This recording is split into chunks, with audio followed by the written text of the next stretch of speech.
Now it's time to learn international system units. Includes CGs, FPs, MKS system.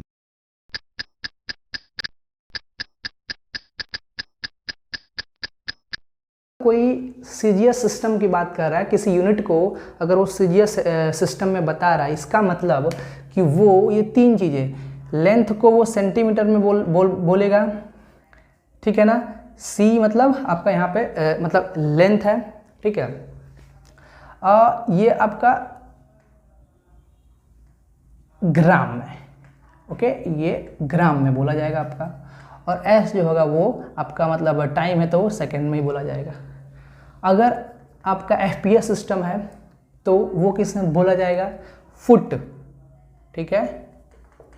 Foot मतलब length को foot में बोलेंगे हम, मास को हम पाउंड में बोला जाएगा, पाउंड में। और एस मतलब टाइम है तो उसको सेकेंड में ही हम रखेंगे। एमकेएस सिस्टम अगर मैं फॉलो कर रहा हूँ तो मैं मास को केजी में बोलूँगा, लेंथ को, लेंथ है ना हमारा, पहले लेंथ आता है तो लेंथ को मैं मीटर में बोल दूंगा,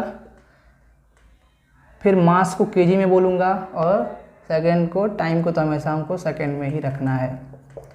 एसआई सिस्टम, ठीक है ना, सिस्टम इंटरनेशनल, ये जो है ना हमारा इंटरनेशनल लेवल पे क्या है, एक्सेप्ट किया गया है ये सिस्टम, एसआई सिस्टम, जो कि हमको पूरा हमारे टेबल में भी, जो हमारा अभी हमने टेबल जो लास्ट वीडियो में हमने देखा था कि लेंथ का मीटर होता है, ठीक है। तो वो एसआई सिस्टम जो है ना आज इंटरनेशनल लेवल पे एक्सेप्ट किया गया है चीज़ों को, ठीक है। तो सीजीएस, एफपीएस और एमकेएस ये जो यूनिट है, सिस्टम है, पहले ये फॉलो होते थे, अभी भी ऐसा नहीं है कि नहीं होते हैं, बताए तो बोले जाते ही हैं, बट इंटरनेशनल लेवल पे ना एसआई सिस्टम को ही हम फॉलो करते हैं। तो हमको ज़्यादा इंपॉर्टेंट है कि हमारा एग्जामिनेशन पर्पज़ या फिर के लिए तो एसआई सिस्टम हमको पता, मतलब एसआई यूनिट सबका पता रहे, ठीक है, जो कि हमारे टेबल में हमारे पास सारे कंटेंट हैं उसमें दिया गया है वो। अब बात हमारा जो है मेन, जो हमारा टॉपिक स्टार्ट इसमें होने वाला है वो है डायमेंशनल फार्मूला, ठीक है। डायमेंशनल फार्मूला जो है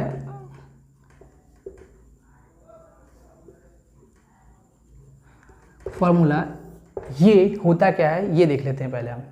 तो इसमें जैसे आपको ना एक चीज़ याद रखना है, अगर आपका मास आप दिखा रहे हो तो उसको कैपिटल एम से दिखाओगे, अगर आप लेंथ दिखा रहे हो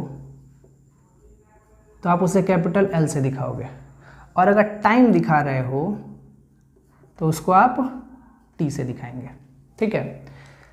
और ये फॉर्मेट जब हम डायमेंशनल फार्मूला लिखते हैं तो एम एल टी, ये फॉर्मेट हमेशा ऐसे ही रहता है। तो एम एल टी ये डायमेंशनल फार्मूला, ये मतलब क्या चीज़ है, कुछ चीज़ें अच्छे से समझ में नहीं आ रहा है तो एग्जाम्पल से हम देखते हैं डायमेंशनल फार्मूला का। जैसे कि आपके पास स्पीड है, ठीक है ना, कोई पूछे कि भाई स्पीड का डायमेंशनल फार्मूला बताओ, तो स्पीड का पहले यूनिट हमको, ऐसा यूनिट क्या होता है स्पीड का, मीटर पर सेकेंड, ठीक है।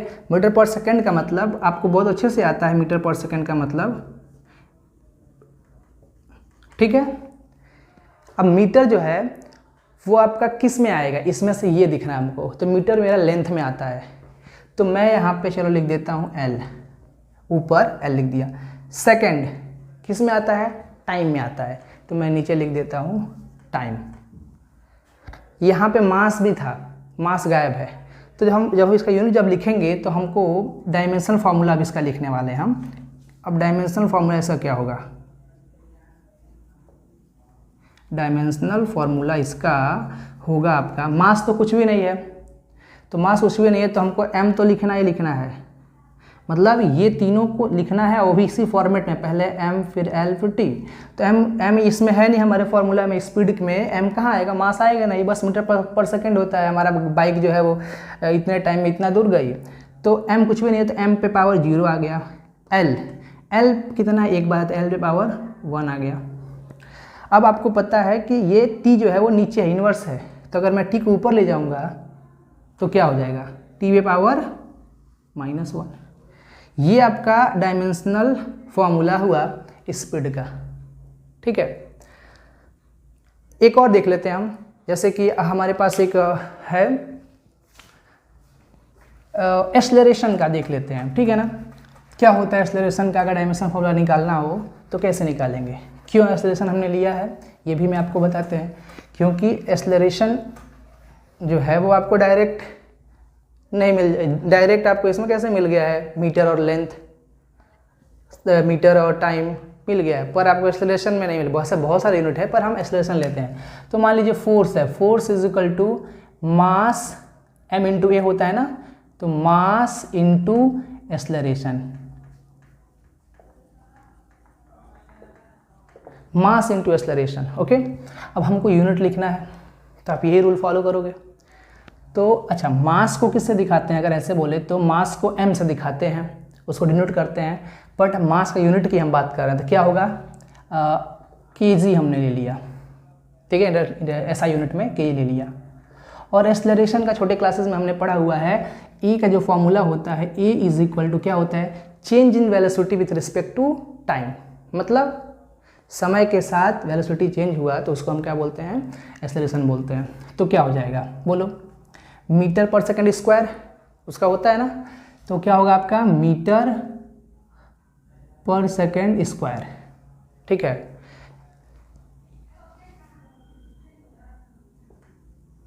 एक्सेलरेशन का जो फॉर्मूला होता है वो होता है v2 minus v1 upon t2 minus t1, ठीक है। तो एक्सेलरेशन है।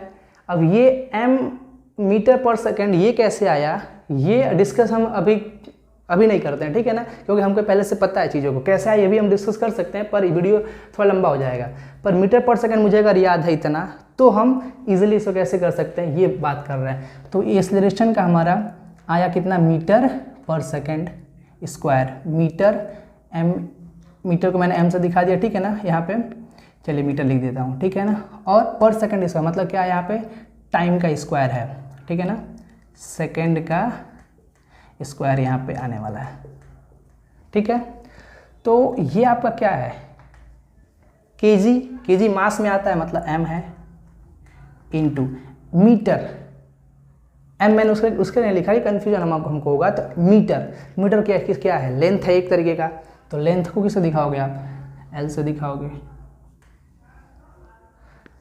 सेकंड टाइम है आपका, और टाइम आपका किस में है, इनवर्स मतलब नीचे है, तो टी स्क्वायर को जैसे आएगा, पर सही लिखने का तरीका क्या होगा, इसको भी हम ऊपर ले लेंगे तो क्या हो जाएगा, m l t पे पावर -2।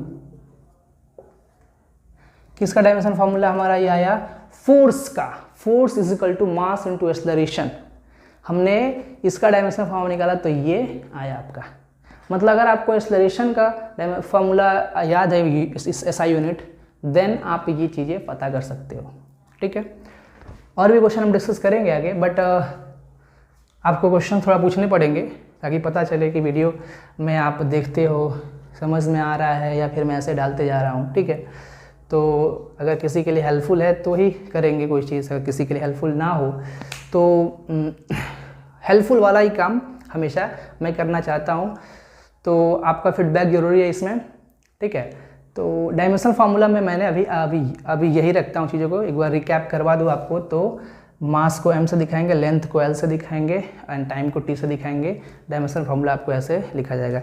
एप्लीकेशन इसका क्या है डायमेंशन फार्मूला का, ये भी है इंपॉर्टेंट, जो हम नेक्स्ट वीडियो में डिस्कस करेंगे।